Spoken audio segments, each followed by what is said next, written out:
Hello दोस्तों, आज हम इस वीडियो में बात करने वाले हैं कि एसबीआई ने जो है जॉब नोटिफिकेशन निकाला है। एसबीआई में जो भर्ती निकली है उसके बारे में, अप्रेंटिस की पोस्ट की ये भर्ती है और इसके बारे में डिटेल में हम इस वीडियो में जानेंगे। तो आइए सबसे पहले इसमें देख लेते हैं कि कैंडिडेट जो है केवल एक ही स्टेट के लिए इसमें अप्लाई कर सकता है। ऊपर के कुछ पॉइंट्स है, इसे आप देख सकते हैं।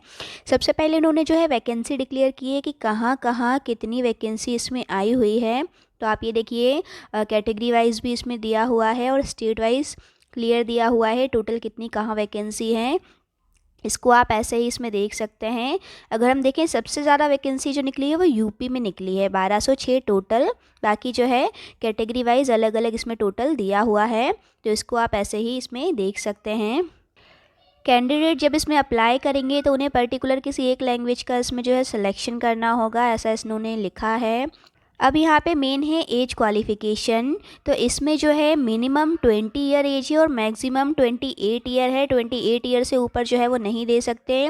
बाकी कैटेगरी वाइज जो रिलैक्सेशन रहता है वो इसमें ज़रूर आपका रहेगा। तो कैटेगरी वाइज जो रिलैक्सेशन है आप उसको फ़ायदा ले सकते हैं। एजुकेशनल क्वालिफ़िकेशन इसमें जो है मिनिमम ग्रेजुएशन रखा गया है। ड्यूरेशन ऑफ ट्रेनिंग, क्योंकि ये परमानेंट नहीं है, ट्रेनिंग बेस पे इसमें अप्रेंटिस को रखा जाएगा, तो जो ड्यूरेशन है वो 3 साल का केवल इसमें रखा गया है। इसके अलावा जो बैंकिंग के इंटरनली एग्ज़ाम फिर होते हैं जीआईबी सीआईबी, उसको जो है इस ड्यूरेशन में क्लियर करने का भी बोला गया है। इसमें जो है सैलरी स्ट्रक्चर कुछ इस तरीके से दिया गया है, अलग से सैलरी हेडिंग के साथ नहीं दिया गया, केवल बेनिफिट के तौर पे इसमें बताया गया है कि the apprentice are eligible for stipend of 15,000 per month during first year, 16,500 per month during second year and 19,000 per month during third year. तो यहाँ पर जो है ये फर्स्ट ईयर में अलग रहेगा, सेकंड ईयर में फिर इंक्रीज़ होगा और थर्ड ईयर में फिर और इंक्रीज़ होगा। इसके अलावा इन्होंने क्लियरली ये चीज़ मेंशन करी है कि the apprentice are not eligible for any other allowances और बेनिफिट। जो अप्रेंटिस की वैकेंसी एसबीआई ने अभी निकाली है उसमें ये पर्टिकुलर जो अमाउंट लिखा है, इसके अलावा कोई भी अदर बेनिफिट या अलाउंसेस नहीं मिलेंगे। यानी कि ये जो इंटरनली परमानेंट एम्प्लॉय होते हैं उन्हें बहुत सारे अलाउंसेस और ये सब दिए जाते हैं, ये इन्हें यहाँ नहीं दिए जाएंगे क्योंकि इन्हें टेम्प्रेरी बेस पर जो है रखा जा रहा है। सिलेक्शन प्रोसेस क्या रहेगी वो देखिए, इसमें केवल एक सिंगल एग्ज़ाम होगा, जैसे बैंकिंग में प्री एग्ज़ाम होता है उसी की तरह ये एग्ज़ाम होगा। तो आप ये मान लीजिए केवल एक प्री एग्ज़ाम देके जो है इसमें आपको ज्वाइनिंग मिल सकती है। तो जो अच्छा खासा कंपटीशन फेस कर रहे हैं वो ये इजीली क्लियर कर सकते हैं। इसमें जो प्री का शेड्यूल रहता है बिल्कुल वैसा का वैसा है। जीए है 25 क्वेश्चन इसमें रहेंगे जीए के, इंग्लिश के रहेंगे 25, मैथ्स के रहेंगे और रीजनिंग के रहेंगे। सभी का एक एक मार्क्स अलॉट हुआ है, यानी टोटल नंबर ऑफ़ क्वेश्चन 100 रहेंगे। मैक्सिमम मार्क्स भी इसमें 100 ही रहेंगे और इसमें जो है अलग अलग टाइमिंग भी अलॉट इसमें हो रखा है, यानी कि 1 घंटा पूरा नहीं मिलेगा, हर सब्जेक्ट वाइज इसमें टाइमिंग मिलेगा। 15-15 मिनट जो है एक एक सब्जेक्ट को दिए गए हैं, ऐसे करके 1 घंटा आपके पास रहेगा।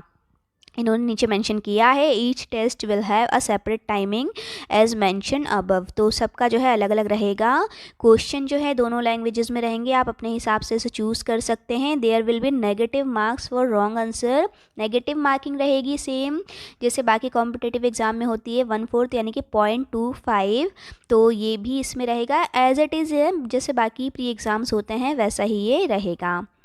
बाकी और नीचे इसमें कुछ दिया हुआ है, the online examination will be held in January 2021, यानी कि जनवरी में जो है इसका एग्ज़ाम फिर होने वाला है। सबसे अच्छा इसमें जो बेनिफिट है कि पर्टिकुलर इसमें जो है इंडिविजुअल सब्जेक्ट के लिए मिनिमम मार्क नहीं है, टोटल एक मिनिमम जो है रखा गया है क्राइटेरिया, वो अगर आप क्रॉस कर लेते हैं तो आप ये एग्ज़ाम इजीली निकाल सकते हैं। इंडिविजुअली सभी सब्जेक्ट जो है क्वालिफाई करना जो रहता है बाकी इसमें बैंकिंग एग्ज़ाम में वो इसमें नहीं है, यानी कि अगर आप ओवरऑल जो है मिनिमम भी ले आते हैं तो भी इसमें जो है आप पास माने जाएंगे। उसके बाद एग्जामिनेशन सेंटर का पूरा दिया हुआ है, ये आप यहाँ देख सकते हैं डिटेल अपनी, जहाँ से आप बिलोंग करते हैं कि वहाँ कहाँ कहाँ एग्ज़ाम आपका अवेलेबल रहेगा।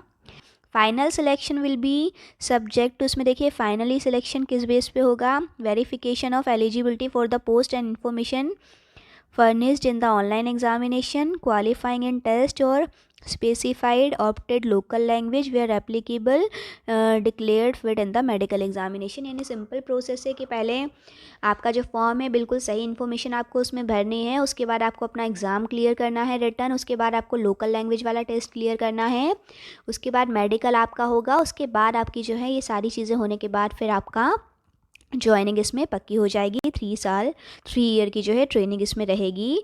वेटिंग लिस्ट का इसमें दिया हुआ है कि 1 साल जो है वेटिंग लिस्ट के लिए वेट इसमें किया जाता है। 1 साल के अंदर उसकी वेटिंग लिस्ट अगर कोई होती है तो वो निकाली जाएगी। फ़ीस के बारे में देखिए, रोल्स एंड रिस्पॉन्सिबिलिटी इंपॉर्टेंट है। Apprentice, this is not an employment in the bank. इन्होंने क्लियरली ये लिखा है कि ये बैंक के अंदर का एम्प्लॉयमेंट नहीं माना जाएगा, यानी कि क्लियरली ये बोला जा रहा है कि ये टेम्प्रेरी कहीं ना कहीं सिर्फ रखा जाएगा, कोई अलाउंसेस कोई बेनिफिट नहीं है। यानी कि एक टेम्प्रेरी आप ये समझ सकते हैं कि जिसके पास है ही नहीं कोई जॉब वो टेम्प्रेरी से कर सकता है। अगर आप परमानेंट फ्यूचर कोई देख रहे हैं तो ये वैकेंसी आपके लिए नहीं है।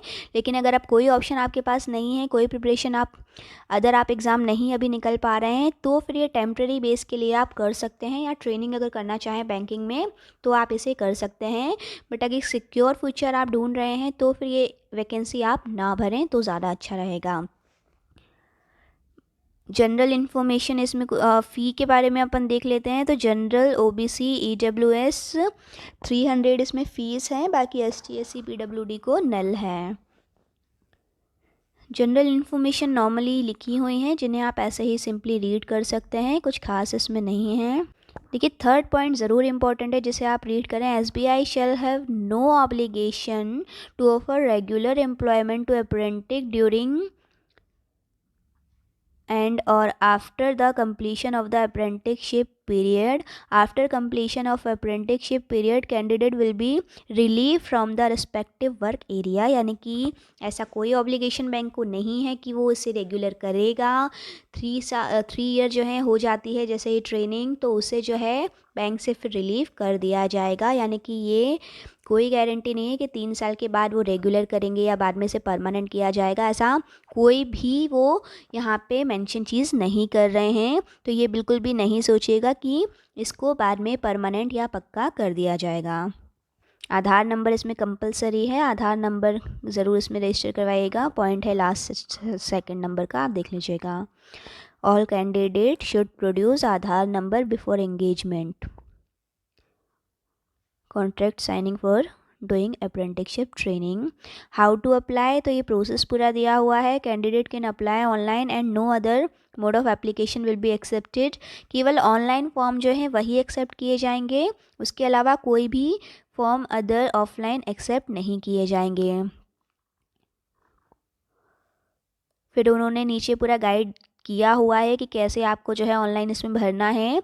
सिंपली अगर मैं बताऊं तो आप फ्री जॉब अलर्ट में जाके जो अप्लाई करना चाहते हैं, फ्री जॉब अलर्ट में जाके लेटेस्ट नोटिफिकेशन में जाके वहाँ अप्लाई नाउ का ऑप्शन होता है, वहाँ से आप अप्लाई करेंगे तो बहुत सिंपली बहुत ईजी तरीके से अप्लाई हो जाता है।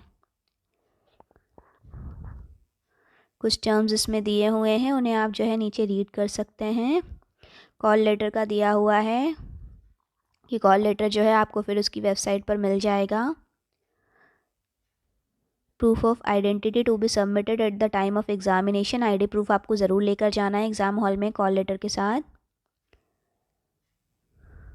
मिसकंडक्ट की क्या क्या कैटेगरी रहेंगी वो सब इन्होंने यहाँ पे बताया है। आप फॉर्म अपलोड करते हो तो ये उन्होंने गाइड किया है कि आप कैसे सिग्नेचर और फोटोग्राफ ये सब जो है अपलोड करोगे, इसे आप देख लीजिएगा जब आप फॉर्म भरोगे।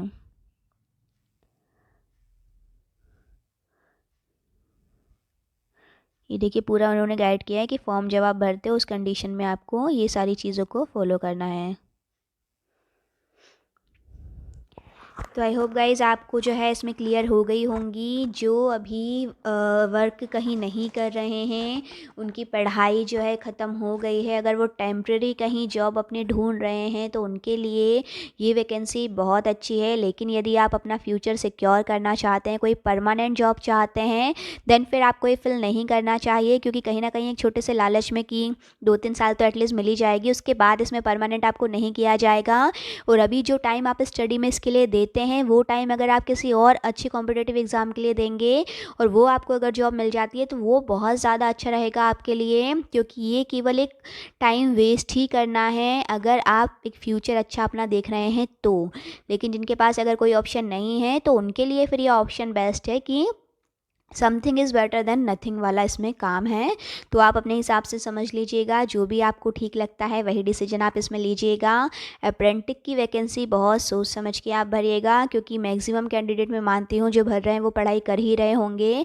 और अगर आप पढ़ाई कर रहे हैं, स्टडी कर रहे हैं, तो उस टाइम को आप किसी और अच्छे एग्ज़ाम के लिए जो है बचा कर रखिए, अच्छे कंपटीशन को फेस कीजिए और कोई अच्छा एग्ज़ाम निकालिए जहां आपका फ्यूचर फिर सिक्योर हो सके। Thank you for watching my video.